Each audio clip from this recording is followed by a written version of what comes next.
안녕하세요, 여러분. 지난 시간에 이어서 오늘은 유전의 다양한 실험 과정 이용해 가지고요. 자, 문제 몇 개 풀어보고 유전 영어 정리하고 마무리하도록 하겠습니다. 자, 학습지는 지난 시간에 했었던 5페이지 오른쪽 이어서 같이 볼게요. 자, 1번부터 천천히 함께 살펴보겠습니다. 자, 1번 보세요.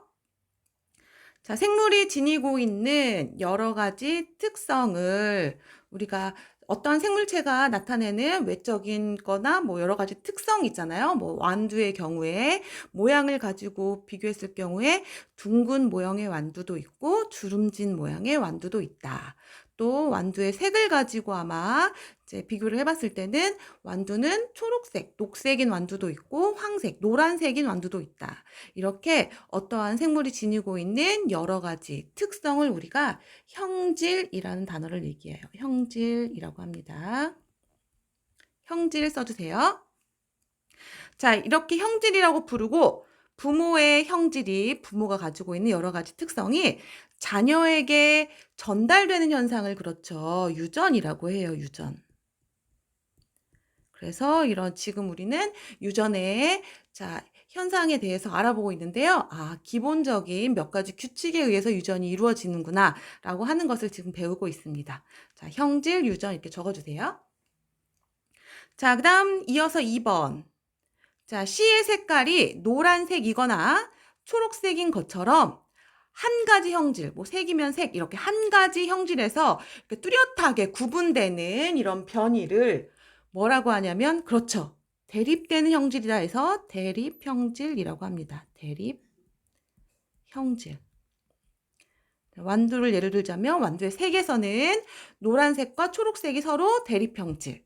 완두의 모양에 있어서는 둥근 것과 주름진 것이 모양에 대해 서로 대립형질. 이런 식으로 한 가지 특성에 대해서 구분되는 변이를 대립형질이라고 합니다. 자, 그 다음 3번. 자, 한 가지 형질을 나타내는 유전자의 구성이 같은 개체.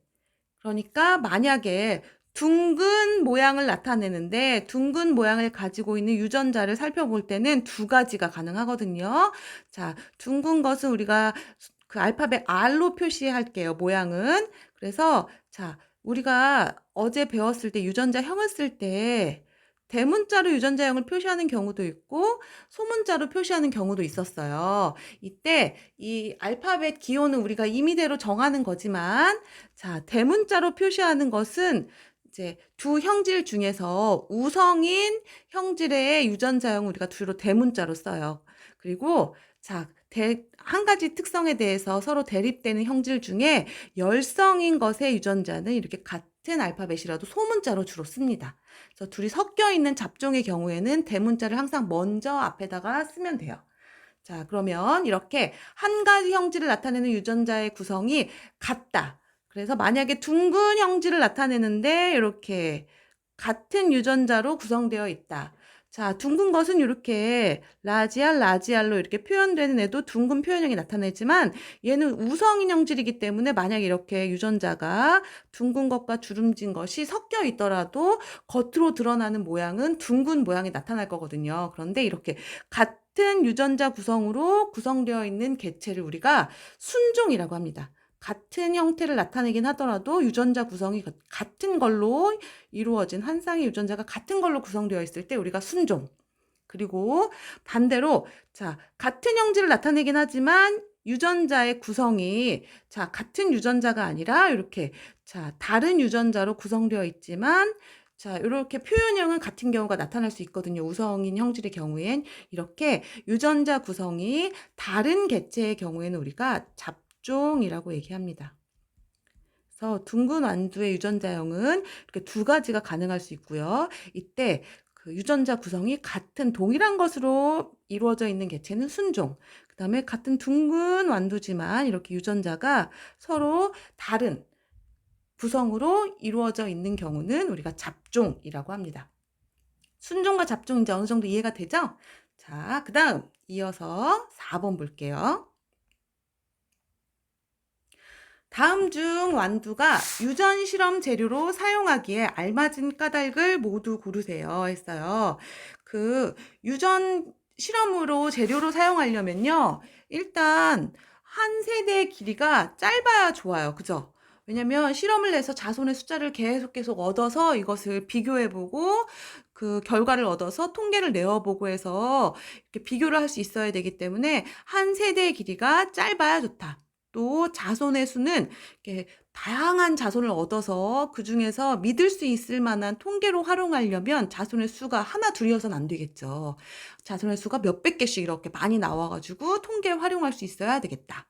그 다음에 우리가 자가수분이라던가 타가수분이라던가, 수분이라고 하는 건요, 이 암술 머리에 그 꽃가루가 묻어서 이제 이런 식으로 수정이 될 수 있는 그 외적 조건이 갖추어질 때, 암술 머리에 수술이 묻는 이런 현상이 나타났을 때 우리가 수분이라고 하는데요. 이런 식으로 같은 꽃 내에서 수술에 있는 꽃가루가 암술 머리에 묻을 때는 자가수분, 그 다음에 서로 다른 쪽에 있는 수술에 다른 꽃에 한 그루에 있더라도 다른 그루에 있는 그 꽃가루가 이쪽 암술머리에 다른 그루에 묻어가지고 이렇게 수정이 되는 경우 이걸 타가수분 이렇게 얘기하는데요. 이런 식으로 임의 교배가 가능해야만 실험에 사용하기 좋겠죠.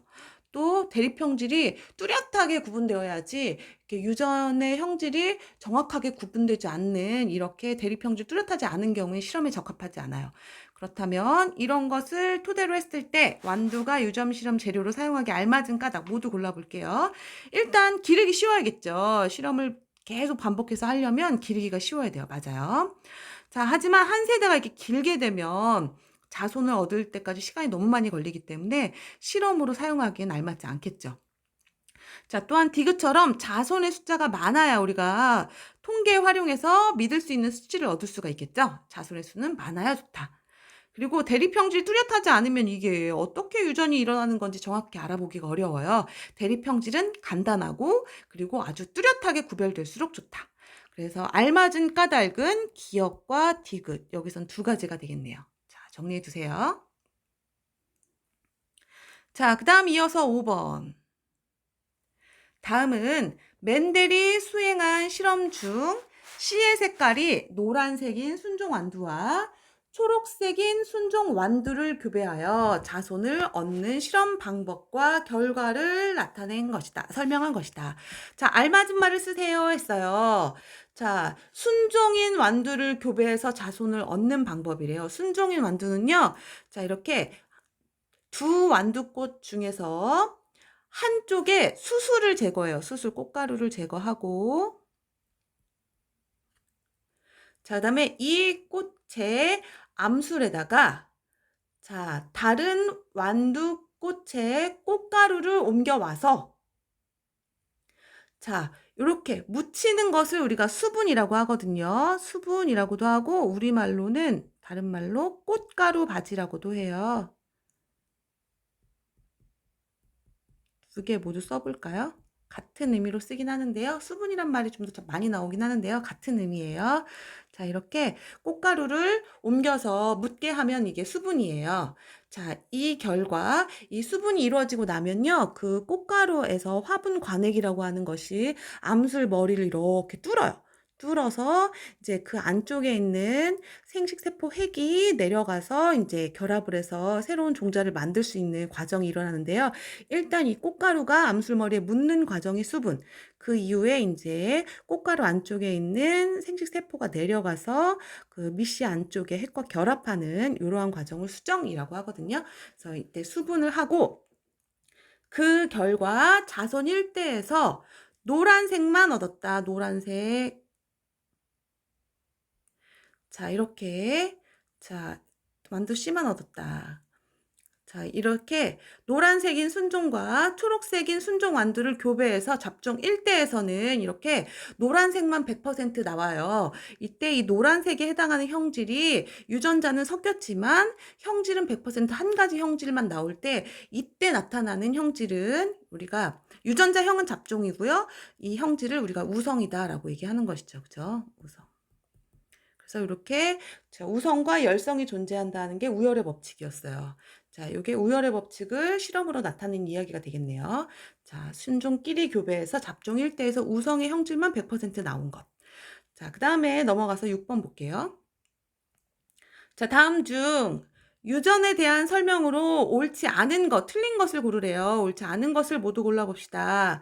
자, 정답 두 개네요. 자, 봅시다. 하나씩. 열성인 형질은요, 만약에 잡종이면 열성은 드러나질 않아요. 표현형이 겉으로 형질로 드러나지 않고 유전자만 거기 존재하고 형질은 우성 형질만 나타나거든요. 그래서 열성 형질이 표현형으로 드러나려면은 반드시 순종이어야지만 겉으로 이제 형질이 드러날 수가 있어요. 그래서 둥근 완두는 라지알 순종인 것도 둥근 완두가 될 수 있고요. 그 다음에 라지알, 스몰알로 표현되는 이 잡종의 경우에도 둥근 완두의 형태가 나타나기 때문에 우성인 형질은 순종이어도 잡종이어도 형질이 드러나지만 열성인 경우에는 이런 경우에는 유전자는 존재해도 주름진 유전자가 여기 있잖아요. 그럼에도 불구하고 형질이 나타나지 않기 때문에 우성인 형질이 나타나려면 반드시 순종이어야지만 열성 형질은 반드시 순종이어야지만 형질이 겉으로 나타날 수가 있어요. 그래서 여러분들 이건 중요한 거니까 별표 쳐놓고 외워둘까요? 열성 형질은 반드시 순종이다. 머릿속에 꼭 넣어두세요. 자, 열성 형질이 겉으로 드러나려면, 표현형으로 드러나려면 그 유전자형은 반드시 순종일 것이다. 자, 중요한 내용이니까 반드시 이 문장 알아두시고요. 자, 넘어갈게요. 1번은 틀렸어요. 자, 그 다음에 유전자형이 달라도 표현형 같을 수 있어요. 그렇죠? 우성인 경우에 자, 이렇게 순종이어도 둥근 완두, 이렇게 잡종이어도 둥근 표현형이 나타나잖아요. 그죠? 우성인 형질의 경우에는 유전자형이 순종이건 잡종이건 표현형이 같게 나타납니다. 같을 수 있어요. 맞습니다. 자, 그 다음 우성의 순종과 잡종은 맨눈으로는 구별할 수 없어요. 유전자형은 자식을 검정교배라고 해가지고 이제 열성인 아이하고 이제 수분을 시켜가지고 자식을 얻었을 때 이 열성인 애가 이제 표현형이 나타나면 이제 얘는 잡종이구나라고 알 수 있는 것이지, 이 유전자형 자체의 순종인지 잡종인지 둥근 완두만 보고 이렇게 쳐다본다고 해서 너는 유전자이 내가 보건대 순종이구나, 너는 잡종이구나, 눈으로 둥근 완두의 겉 형질만 보고는 알 수가 없어요, 여러분. 알 수 없다. 이런 경우 열성인 아이와 다시 수분을 시켜서 자식을 봤을 때 이제 그 자식 중에 주름진 완두가 나오면 너 잡종이었구나 이렇게 알 수 있는 것이지, 이 유전자형은 둥근 완두의 형태만 뚫어지게 쳐다본다고 해서 절대 얘가 잡종인지 순종인지 알 수 없거든요. 이것은 자손을 낳아봐야 알 수 있다. 자, 그래서 요거는 틀린 거. 자, 그 다음 잡종 일대에서 나타나는 형질, 잡종인 유전자형을 얻었어요. 자손을 얻었는데 그 중에서 표현형으로 나타내지는 애를 우성이라고 하죠. 그죠? 맞아요. 나타나는 형질이 우성. 그리고 유전자에는 분명히 들어가 있는 걸 아는 잡종인 일대에서 나타나지 않고 유전자만 존재하는 형질을 우리가 열성이라고 합니다. 맞아요. 자, 그래서 옳지 않은 거 고르라고 했네요. 네, 그러면 1번, 3번이 옳지 않은 답이 되겠네요. 1번, 3번이 정답이 되겠습니다. 자, 유전을 처음 듣는 용어들이 많아서 지금 굉장히 천천히 선생님이 진행하고 있거든요. 이거 일단은 한번 들어두고요. 우리 등교하고 나면 다시 한번 선생님이 복습하면서 유전자형에 대한 정리 다시 한번 해줄게요. 일단은 어렵더라도 한번 같이 봅시다. 자, 그 다음에 이어서 7번 볼게요. 자, 오른쪽 그림과 같이 황색 완두 순종과 초록색 완두 순종을 교배하였을 때 잡종 일대 표현형과 유전자형으로 옳은 것은 했어요. 이제 표현형이라고 하는 것은 지난 시간에도 얘기했지만 표현형은 이 유전자형으로 인해서 나타내어지는 겉으로 드러나지는 형질을 말해요. 겉으로 드러나지는 모양이라던가 색깔, 어떻게 나타나는지 겉으로 보여지는 형질을 표현형이라고 얘기하고요.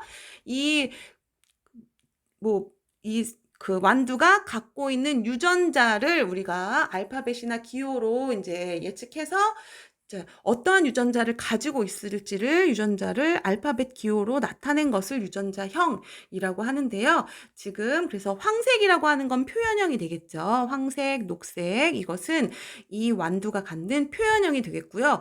이 황색, P는 페어런츠에서 이제 어버이 일대가 이제 자손을 얻었을 때 이 황색에 갖는 유전자형이에요.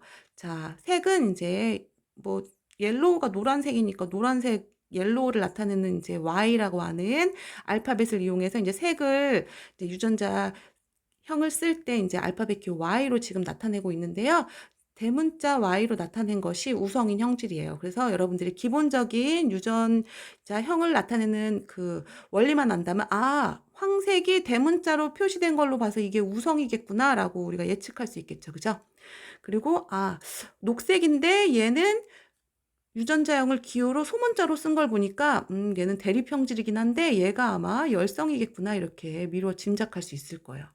자, 이때 황색과 녹색인 완두 모두 유전자형이 대문자 2개, 얘도 소문자로만 2개, 이렇게 똑같은 유전자로 한 쌍이 구성되어 있잖아요. 둘 다 순종이에요. 자, 얘는 우성인 황색 순종이 되겠고요. 얘는 열성인 녹색 순종이 되겠습니다.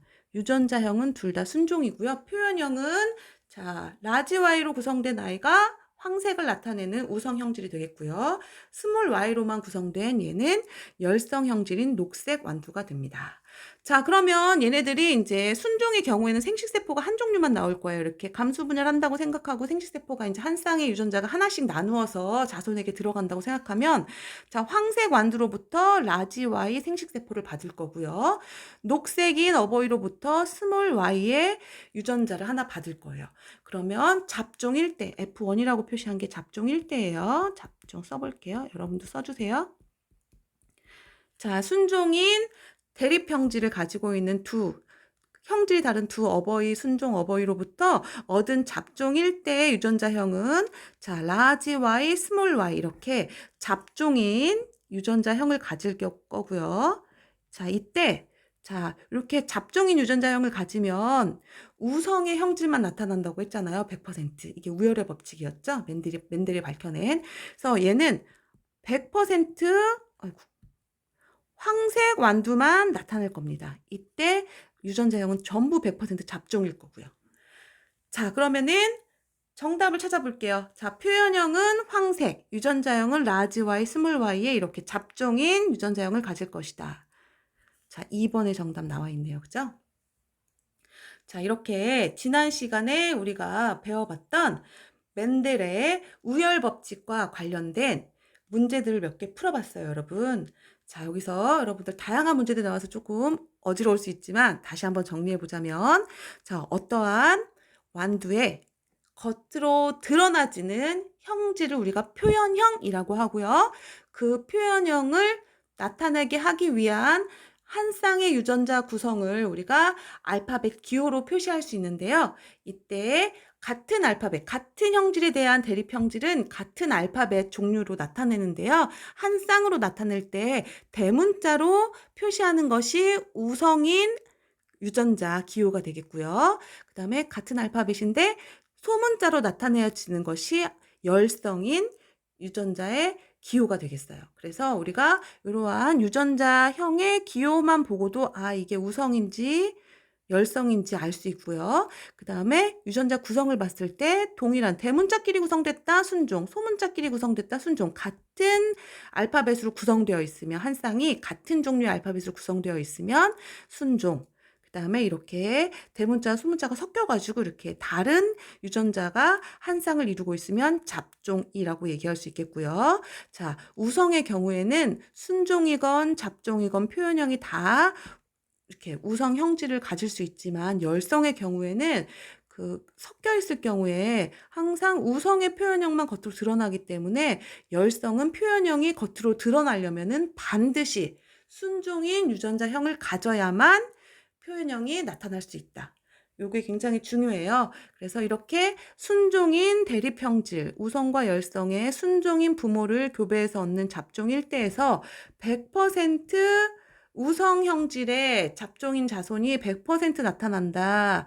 자, 이것이 우열의 법칙이었고 이렇게 각 대립형질 순종끼리 교배했을 때 우성만 100% 나온다는 것을 가지고 우리가 우열의 법칙, 우성인 이런 형질이 있고 열성인 형질이 있다. 이게 멘델의 기본 유전 법칙 중 하나였어요.